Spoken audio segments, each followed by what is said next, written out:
അങ്ങനെ ഹിബ വേഗം കീ എടുത്തിട്ട് ഡോറ് തുറക്കും. ഡോറ് തുറന്നങ്ങ് പുറത്തേക്ക് നോക്കിയത് ഫുള്ളി ഇരുട്ടായിരിക്കും. ഒരു ലൈറ്റ് കൂടി ഓൺ ആയി കിടക്കുന്നുണ്ടാവില്ല. അങ്ങനെ ഇവർക്ക് 103 ഏത് ഭാഗത്താണ് കൺഫ്യൂസ്ഡ് ആയിട്ട് ഇവർ ലെഫ്റ്റ് അങ്ങ് ഓടും. ഇവരുടെ പ്ലാൻ വാസ് പുറത്തേക്ക് ഇറങ്ങി ഓടുക, എന്നിട്ട് ഫ്രണ്ട്സിന്റെ റൂം പോയിനാണ്ട് വാതിൽ മുട്ടിയാൽ അവർ എണീക്കുമല്ലോ. അങ്ങനെ അവരെ എണീപ്പിക്കാന്നുള്ളതായിരുന്നു പ്ലാന്. അങ്ങനെ ഹിബ വേഗം പോയി ഡോറിൽ മുട്ടിയപ്പോഴാണ് റെന ബാക്ക് എന്ന് പറയുന്നത് ഇതല്ല റൂം, അപ്പറാണ് റൂം, 103 ആണെന്ന് പറഞ്ഞ്. അങ്ങനെ ഇവർ 3 പേരും അങ്ങോട്ട് ഓടി. അങ്ങനെ ഇവർ തിരിഞ്ഞോടി 103ന്റെ മുന്നിൽ എത്തിയതും ഇവരെ കൊണ്ട് കയ്യിൽ നിന്ന് അത്രയും പ്രഷറിൽ വാതിലിൽ മുട്ടാൻ തുടങ്ങി. ഇവരുടെ മാക്സിമം പ്രഷറിലാണ് വാതിലിൽ തട്ടുന്നത്. പക്ഷെ എത്ര തട്ടിയിട്ട് ഒരു സൗണ്ട് പുറത്തേക്ക് വരുന്നില്ല. ഇനി ഇവർ പേടിച്ചിട്ട് ഇങ്ങനെ ആയി പോയതാണ്, അവരെ കൊണ്ട് ചെയ്യാൻ കഴിയാഞ്ഞിട്ടാണോ എന്നറിയില്ല. തീരെ സൗണ്ട് പുറത്തേക്ക് വരുന്നില്ല. അങ്ങനെ ഇവർ കുറെ ഡോറിൽ തട്ടുന്നു, ബെല്ലടിക്കുന്നു, ഒന്നിന്റെ സൗണ്ട് കേൾക്കാനില്ല.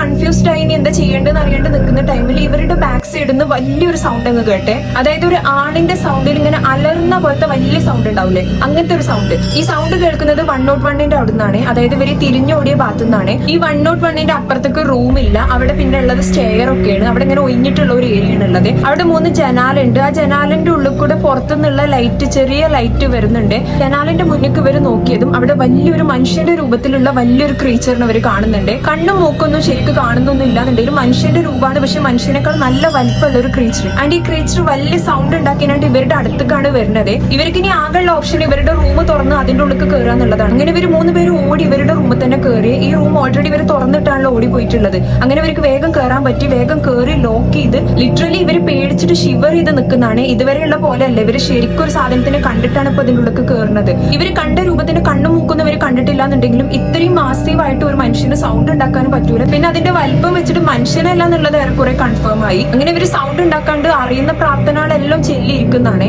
ആ ഒരു ടൈമിൽ റെനയുടെ ബിഹേവിയർ മാത്രം ഇങ്ങനെ ചേഞ്ച് ആവാൻ തുടങ്ങി. ഹിബയും താനെ ഇങ്ങനെ പ്രാർത്ഥിച്ച് മെല്ലെ സൗണ്ട് ഉണ്ടാക്കാണ്ടിരിക്കുന്നതാണ്. റെനന്റെ മുഖത്ത് മാത്രം ഒരു പേടിയില്ല. ഇവള് വലിയ സൗണ്ടിൽ റീൽസ് എല്ലാം പ്ലേ ആക്കുന്നത്. അങ്ങനെ ഭയങ്കര ഡിഫറെന്റ് ആയിട്ട് ഇവിടെ ഇങ്ങനെ ബിഹേവ് ചെയ്യാൻ തുടങ്ങി. ആ ടൈമിൽ ഹിബയും താനെ ഇങ്ങനെ ഫേസ് ടു ഫേസ് നോക്കുന്നുണ്ട്, പേടിച്ചിട്ട് ഇനി ഇവക്ക് എന്ത് പറ്റിയതാന്നുള്ളത്. അങ്ങനെ ഇവരിങ്ങനെ ഇരിക്കുമ്പോൾ ഇവരുടെ റൂമിന്റെ മുന്നിലായിട്ട് ഈ സംഭവം ഇങ്ങനെ നടക്കാൻ തുടങ്ങി. അതായത് ഈ ബൂട്ട്സ് കിട്ടുന്നാണ്ട് വലിയ സൗണ്ടിൽ നടക്കൂലേ, ഇതിങ്ങനെ നടന്ന് ഇവരുടെ ഡോറിന്റെ മുന്നിലെത്തിയതും വലിയ സൗണ്ടിലാണ് സ്റ്റെപ്പ് വെക്കുന്നത്. ആൻഡ് ഇതിന്റെ ഒരു കോലം വെച്ചിട്ട് ഇതിന് ഡോറ് മുട്ടണം, എന്നിട്ട് നമ്മൾ തുറന്നെടുത്തിട്ട് ഉള്ളിൽ കയറണം, അങ്ങനെയൊന്നുമില്ല. ജസ്റ്റ് 2 തട്ട് കെട്ടിയ ഡോറൊക്കെ അങ്ങ് പോന്നോളും, അത്ര വലിപ്പണ്ടേ. ഇവർക്ക് ഏറെക്കുറെ ഇതിപ്പോ ഡോറ് തട്ടിപ്പൊളിച്ച് തുറക്കുമായിരിക്കും. 3 പേരും ഇതിന്റെ ഉള്ളിൽ തന്നെ കാലിയാവുമായിരിക്കും എന്നുള്ള പോലെ നിൽക്കുന്നതാണ്. അങ്ങനെ ഇവര് പേടിച്ച് കണ്ണെല്ലാം മുറുക്കി അടച്ചിങ്ങനെ നിൽക്കുന്ന ടൈമിൽ ഹിബന്റെ ഫോണ് പെട്ടെന്ന് അങ്ങ് റിംഗ് ആവുകയെ.